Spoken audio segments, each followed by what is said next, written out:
Number 4, 20 years to build Crossrail, 10 years of planning, 10 years of execution.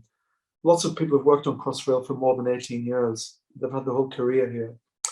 And in that big, vast time, a couple of lessons really that Crossrail didn't do well. It was perceived in 2008 that the biggest single risk would be driving the tunnelling 30 meters below London, probably the world's most complex city to drive in because of the archaeology and the skyscrapers and the complexity of London. It was perceived that tunnelling drive would be the biggest risk. And that was expertly done with only about 4 months slippage in 2013. The team thought that the major risk was over and the M&E fit out and integration would be a lesser risk. Now, clearly that has been proven to be wrong. So my big lesson in number 4, the shifting of time.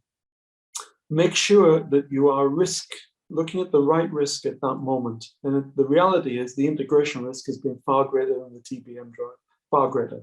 Maybe it's by a factor of 10. And that was completely misunderstood. And the conventional project tools did not pick up or inform in 2015-16 the aggregation of system integration risk. Things weren't done. Dependencies between interfaces weren't properly resolved, which meant trying to pull together 250,000 assurance documents was an impossible task. Foresight, actually, we're using Foresight now at the very end of our program. If we'd had Foresight at the beginning, and in 2015-16, this aggregating risk of system integration was revealed to the leadership team, I think we could have saved a year and maybe it's over £1 billion. This program would probably still have overrun, but the lack of insight in 2015-16, 17 of the real risk, the aggregating system integration risk, was a real problem. And part of it was the mindset of the team, civil engineering team, who thought they'd achieved the biggest risk of the tunneling drive.